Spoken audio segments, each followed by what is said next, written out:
All right, thanks everyone. We are going to go ahead and get started. Thank you guys for joining us today. I am Anna Roberts, the Director of Government Relations for the Basic Education Coalition. Hi, this is Brian Callahan, the Policy and Advocacy Director for the Global Campaign for Education-US. And we're really excited to join together today for this three-part series on Advocacy 101. So again, welcome everybody, and thanks for joining us. And as Anna mentioned, this is the first in a three-part series, and if we could get our PowerPoint going here, you will see the dates of our future webinars. So today we're going to be looking at how the federal budget process works and how policy changes are made on Capitol Hill. Next week we'll discuss how to set up strategic advocacy campaigns and hold effective meetings with your member of Congress and their staff. And in the final week of our series, we'll focus on advocacy at the district and community level. And before we get into all of that, we want to do a few housekeeping things to make things run a little bit more smoothly. In the upper right-hand corner of your screen, you have a toolbar. If you want to collapse the toolbar so that you can see the PowerPoint a little bit easier, just click on the orange box that's on the top left-hand corner. Also, we'll be stopping a few times through the presentation to take questions, but also feel free to type them in the chat box, and we'll try to get to them as soon as we can. And then the one last thing, the webinar is going to be recorded, so we'll probably post it on our website. We'll probably send it out, but that's, in case you want to relive the fun and excitement of the budget process, you'll be able to, because we have a lot to cover, so, it might be worth a second look.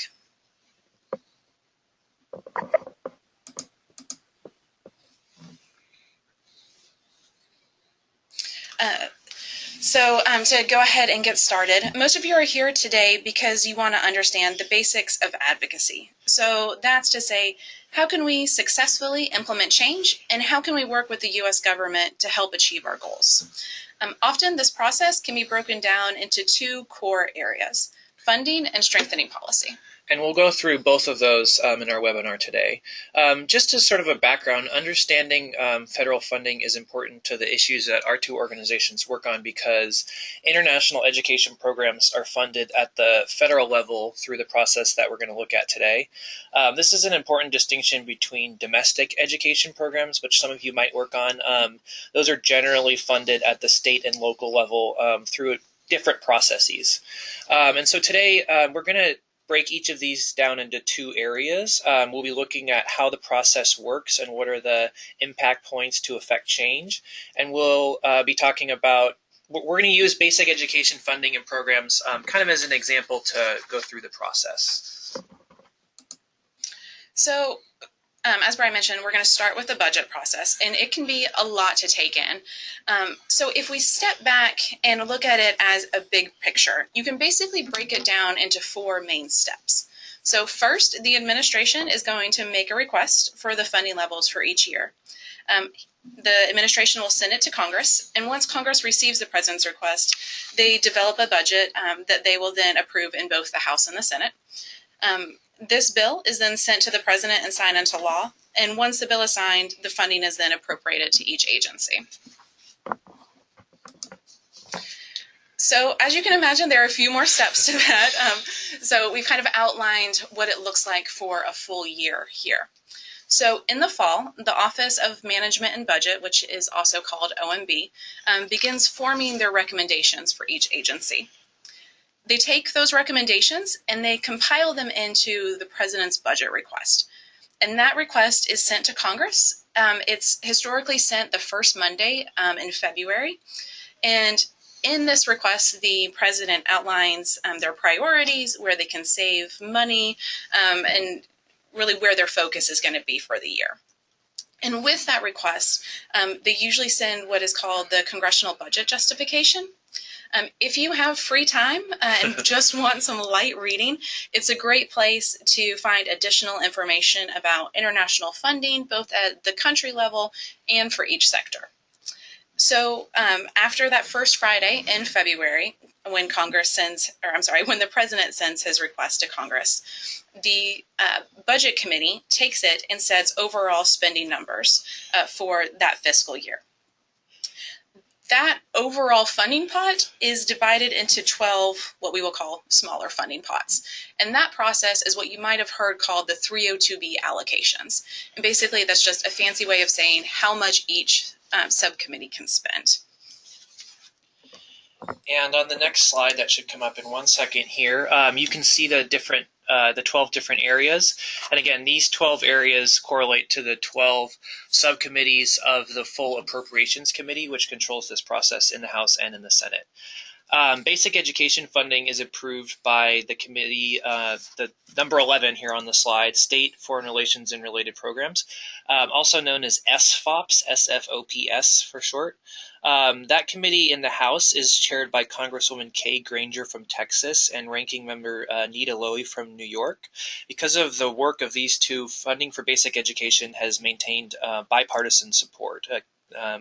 In the Senate, the SFOP subcommittee is chaired by Senator Lindsey Graham from South Carolina, who some of you may know is now running for president, and Ranking Member Pat Leahy from Vermont. And if you want to know more about basic education funding history and the current year's request, it is in the toolkit that Anna emailed out yesterday. If you didn't receive it, you can just even type in the chat box and we'll see your name so we can make sure that we follow up and send you an email with the toolkit. So going back to our bigger look at the overall process, subcommittee markups are where members can offer changes to funding amounts through the amendment process. Usually a subcommittee will release draft language with funding amounts before that markup takes place. There's often requirements that they do that. They release the funding amounts in a public document 24 hours before they are going to mark up. The one exception I know of is a lot of times defense and intelligence bills, the funding amounts are not they're classified, so they're not made public. Fun fact, today's SFOPS markup in the House actually took place this morning. Or this year's took place this morning. So that we can share more about that if anybody's interested. If you've ever seen a markup, they can be quite boring, but they are very important to the overall process. So once the subcommittee approves the bill, it moves to the full committee and the full Appropriations Committee, and finally to the House and Senate floor for consideration. Once each chamber has passed their bill, it moves to a process called conference, which resolves the differences in the two bills. This final bill has to be approved by both the House and the Senate. If you remember your constitutional history from high school, you know that the House and the Senate have to pass the exact same bill before it can go to the president for their signature. The government's fiscal year begins on October 1st, so in theory, this entire process should be completed by midnight on September 30th each year. And so that actually leads us to the next slide, which is ideally it should be completed by September 30th. So what happens if that doesn't happen? What could possibly go wrong? So if Congress is unable to compromise on funding levels or they just need more time, they can pass what's called a short-term continuing resolution, which continues funding at the exact same level that they currently operate. This gives them more time to kind of figure out the nooks and crannies of the bill. And they can also set the amount of time that that continuing resolution will last. So you can see a continuing resolution lasting for a number of days or anywhere up to a full year. The second option that can happen is if the subcommittees actually do agree on a bill, but it can't pass through the full House or the full Senate. What they'll do is they will take all of those bills and they will roll it up into a huge bill called an omnibus. And this is a cumbersome, long, usually over 1,000 pages bill. And it's not favored really by anyone because it's not a great way to pass legislation, but it is really effective in marking new funding, but without actually debating what you're funding. So again, it's not ideal, but it is a good way to pass new funding if need be. The third option, which we'll call the nuclear option, is a government shutdown. This happens if the government can't pass any funding by the October 1st deadline and the government ceases to operate. This is usually happens when there are larger political issues that are that we're seeing causing problems. And ideally, it would only last a few days, and they would retro fund what was shut down. But again, it's pretty awful here in Washington if you've tried to work through a government shutdown. So as Anna illustrated, the process that we have gone over rarely happens smoothly, but we do know that there are certain impact points for individuals and organizations to weigh in that will happen basically every year around the same time. So with the Office of Management and Budget, OMB, as Anna mentioned, you can send a letter with funding recommendations from an organization. You can also request a meeting with one of their budget analysts to make a case for a certain funding level. Once the president's budget request has come out, you can weigh in to either agree or disagree with the funding level that was requested. Remember that, if again, going back to your constitutional history, Congress controls the federal budget. So the president's budget request is just that, it's a request. And ultimately, the funding levels are up to Congress, but it's still good to weigh in either positively or negatively. Organizations can do this through a press release or other public statement. It is a little bit hard at this stage in the process to weigh in as an individual, but there are later impact points that individuals can weigh in on through the appropriations process as well. So after the president releases his request, there are a number of ways that you can help impact the process. Sometimes it's helpful to meet directly with the subcommittee or to submit specific report language that you think might be helpful for your sector. An example of ways that we have been really successful is just this year, the president's request for basic education funding was $600 million for fiscal year 2016, and that is a $200 million decrease from last year, which would be detrimental to programs. So obviously we wanted to really galvanize support and make sure that that funding level wasn't enacted. So we worked really closely with the House and Senate, and GCE and BEC came together to circulate a letter that was signed by 87 members of the House and 16 members of the Senate calling for strong support. And at today's markup, which Brian talked about earlier, the House released their version, and that bill maintained funding for basic education at $800 million. It didn't go with the president's request. We were really, really excited to see that outcome.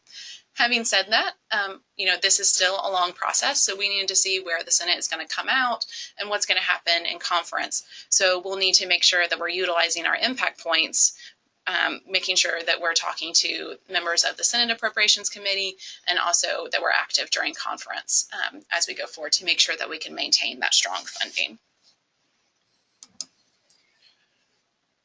So again, we know that was a lot to take in. So we're going to pause for a minute and see if there are any questions. Feel free to just type them in the chat box.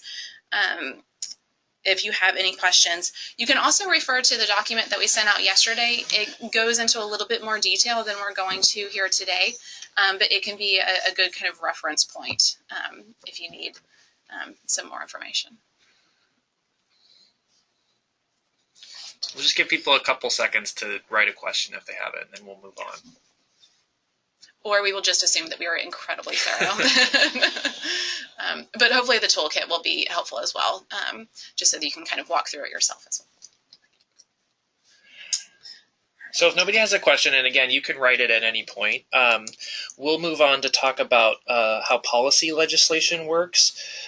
Policy changes are another important part of advocacy, so we want to make sure that you understand the process.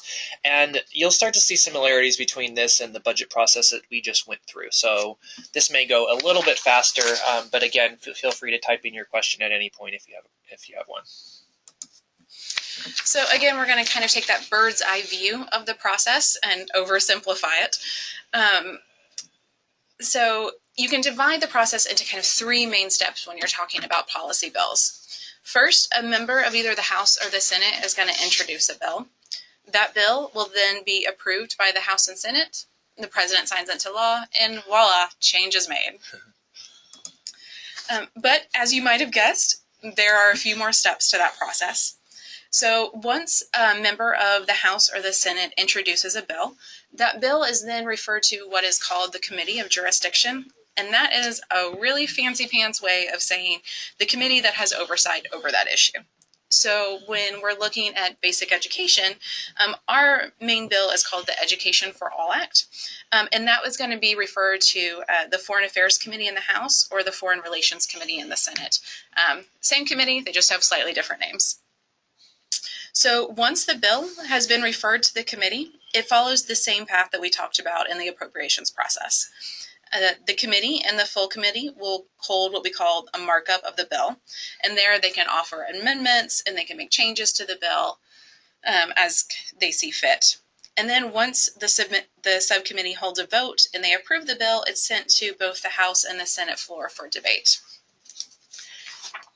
Once it passes the House and the Senate, it'll go through the same conference period that you see with appropriations bills, where they go back and forth and make sure that at the end they have the same bill that they can send to the president, which is then approved and the president signs it into law.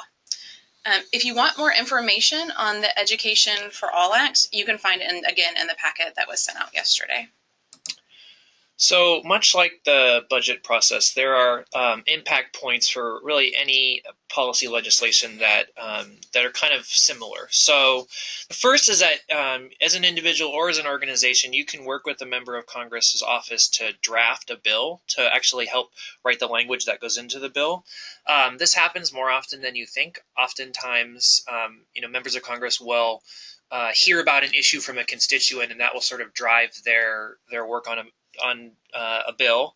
Also, their office, a member of Congress or a senator's office may consult you or your organization because you have more expertise in a subject area than they do. That happens often as well.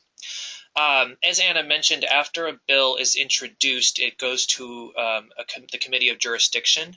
So it can be good to sort of make sure to meet with committee staff and make sure that there is nothing in the bill that they see as a red flag. It's also helpful to keep the process moving forward to have a member of Congress on that Committee of Jurisdiction as a supporter of your bill who can kind of shepherd it through that process. Most bills that get introduced in Congress, something like 99% of them, get to a committee and then they die there. So that's generally as far as a bill gets. So having someone on the committee who can kind of guide it, or having the support of the committee staff or the committee chairs can be very helpful moving your bill forward. Throughout the process, it's very helpful to gather co-sponsors, and this is something that individuals and organizations can ask of any member of Congress. Any member of Congress can add their name as a co-sponsor to a piece of legislation. As you could imagine, it's always helpful to have bipartisan support on a bill, so seeking out Democrats and Republicans for whatever you're working on is very helpful.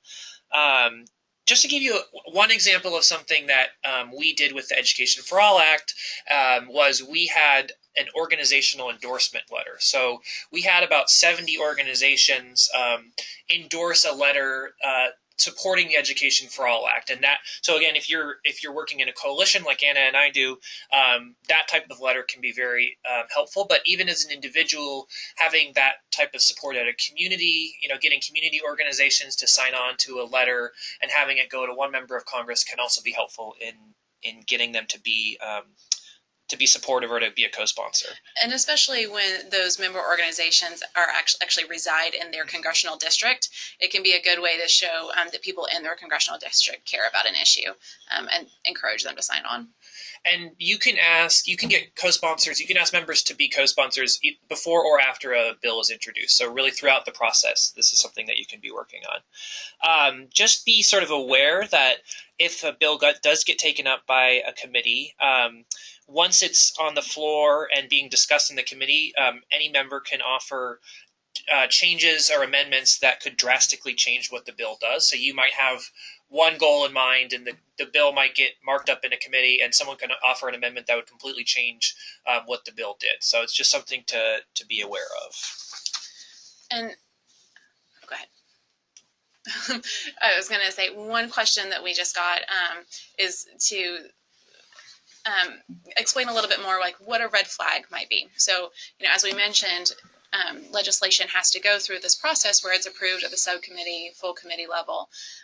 And you can have members who have issues with certain pieces of the legislation, but you also want to have the sign off of the agency that it's going to impact. And they can raise what we call red flags. So an example of that might be, so with the Education for All Act, there's a reporting requirement. And we want to make sure that USAID is okay with those reporting requirements, that it's not going to be something that's overly cumbersome to them, but also they're going to go ahead and review the bill and make sure that there aren't any kind of unintended consequences. It's people go into these things with the best of intentions, but due to the way that things are worded, there might be something that happens that you didn't even think about. So an example that actually isn't our sector, but impacts a lot of the development community is the partner vetting system. So it sounded great on paper that you would have a system where you make sure that all of the partners that we're working with are vetted through a system. But unfortunately, what the process happened was you started a list of people that we were working with on the ground. And if you're working in an unsafe area, having them on a list so they're working with the U.S. government, say in Pakistan or Syria, it might actually put them at risk. So, the people who wrote that had the best of intentions, but until it kind of went through the process and people flagged it, they didn't realize the unintended consequences of that. So that's actually something that they're working on. And again, that's not a basic education example, because I like to think that our bill is perfect, but an example of something that you might see that's raised as a red flag. And the more that you can work those out before it's introduced or before it goes to committee, the easier your process is going to be.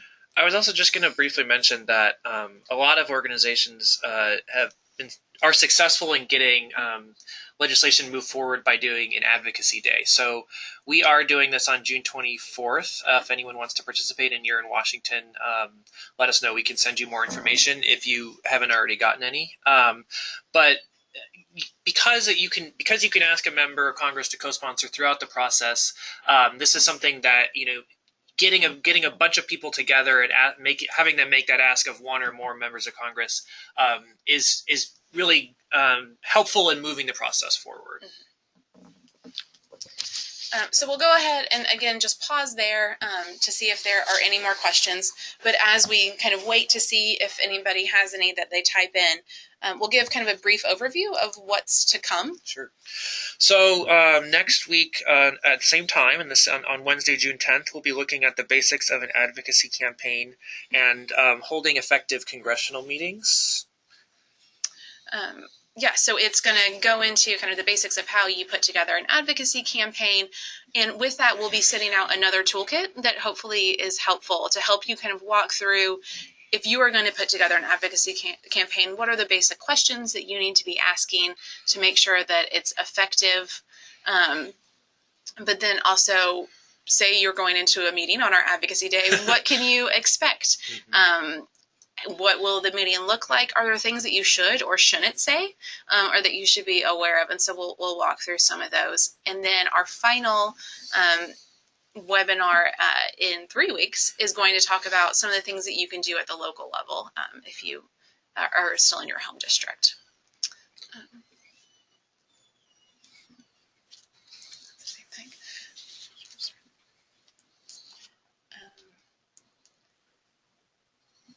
So we had one final question where someone was asking the difference between a spending bill and an appropriations bill, and we should have kind of flagged that. We use those terms interchangeably. A spending bill is the same as an appropriations bill. Not to get too into the weeds, but the only thing that you'll hear differently is an authorization bill. And that might be a little bit in the weeds for today, but a spending bill, as we mentioned, spending bill is the same as an authorization bill, or I'm sorry, an appropriations bill. And those divvy up the money. That's how you actually get money out the door. What you might hear differently is an authorization bill. And that is basically just a way to have a bill where where Congress allocates, or Congress says that we will spend this much money. Basically, it's like when you're at home and you set a budget and you say, this is how much I'm going to spend on it, that is an authorization. When you actually write the check, that's the appropriations part, if if that helps kind of simplify that process. And I was just going to mention, it can be sort of daunting when you're thinking about these impact points, and really in looking at it can be daunting to figure out where is Congress in all of this, where are they in the process. I would tell you, no matter what you're working on, whether or not it's basic education, having an organization that you can look to who will help guide and tell you what's going on is really helpful. So if you're interested in this and you're not already working on it, please let us know, because we can sort of say now would be a good time to weigh in at these different impact points. But if you're working on a different issue, or if you're doing advocacy on a different issue, generally you can find an organization who is tracking Congress every day and can tell you, here's where we are with the process. And we had someone else ask what the status is of the Education for All Act, and actually we're at a really exciting time. So the Education for All Act has been introduced historically over the last number of sessions in Congress. Sorry, that was a twister there. And historically, it's really been kind of an education piece. It's a way to get in with members to talk about what's important, to talk about our priorities, and to raise a lot of the issues that we face in the sector. And this year, we decided that we actually have a really great opportunity with some of the momentum that's happening around education, specifically around girls' education, to take a look at the bill and see how we can simplify it, how we can streamline it to actually see it move. Because as Brian mentioned, a lot of the bills that are introduced go nowhere. And so we really see this also as an opportunity to create momentum. So we have been working with Mrs. Lowy's office to update the draft to make sure that it reflects what USAID is doing and what they're doing well, but also to reflect some of the larger global issues that we're seeing, for instance, like the attacks on education. So we have been working on a draft that USAID is reviewing right now with Mrs. Lowy's office. They're at the part where they're raising their red flags and seeing what they're okay with and what they're not okay with. I'm just going to go back 2 slides so we can look at sort of the impact points we talked about and where we've done this with our bill. So again, as Anna mentioned, we have worked with Congresswoman Lowy's office to actually help draft the bill. So we made recommendations for the language that would be in the bill. USAID has looked at the bill and tried to raise any red flags, and we'll be helping to gather co-sponsors through our Advocacy Day on June 24th. Yes, and once we have the draft back from USAID, we'll be talking to the Committee of Jurisdiction, which is the Foreign Affairs Committee and the Foreign Relations Committee. But again, we would love help to build support through co-sponsorship. So if you want to be a part of our Advocacy Day, it's a great opportunity. And there will be impact points throughout the process, the year. Yeah. We'll be looking at some more advocacy days throughout the year, like with International Literacy Days, how we can tie it into some of the global days. And as Anna mentioned, our third webinar, we'll talk about how you can do this even if you're not in Washington or you can't be here on June 24th. So even if you couldn't come physically to DC to participate in the Advocacy Day on June 24th, we'll still talk about things you can do in your community. It's very helpful to have, both pieces of this process, to have people who can come to DC and meet with policymakers, but also to have the community level support of individuals and organizations in different districts and states across the United States. Exactly. Yeah, you have to really look at it from both levels. The members of Congress want to hear from some of the policy experts for more of the technical expertise, but at the end of the day, they do respond to their constituents. That's who they go home to on district work periods. So they want to make sure that they're hearing from people in their district and that they know that they care about these issues. And I think that there's a lot of ways, that we'll explore during that webinar that people might not think of. I always tell this story. So I worked for a member of Congress for a number of years. And we always knew that when we had to get things done was when somebody saw the member of Congress's mother at church. And she was one of the best ways that people could impact the process was through Doris at church on Sundays. So there are some ways that you might not think. And I'm not saying accost the member of Congress's family. Please do not quote me on that. I'm just saying, there might be connections like with your high school or, your alma mater, the things that you might not think of that we'll discuss a little bit more. And again, they're both equally important parts of this kind of whole process. But today, I hope that we helped you kind of understand the basics of the budget process as well as the policy process, because those are really like the core of what we do. When we really want to impact change, where can we be the most helpful on that? I'm going to go back to our slides with our contact information, just so that if you think of a question after we conclude today, you can, if I ever can get back to that slide. One more. There we go. So if you think of a question after we wrap up today, just feel free to email one or both of us, and we're happy to do it as well. I think we have one more question, but I will answer that offline. That's a little bit of a complicated question, so I'm happy to follow up with Wendy offline. Thanks, Wendy. So again, I hope that this was helpful to kind of understand the basics, so that when we get into the nitty-gritty details next week with DC advocacy and in-district advocacy, that you have a better basis of knowledge of where we're going from. And we hope we will see you next week at the same time. All right. Thanks everybody.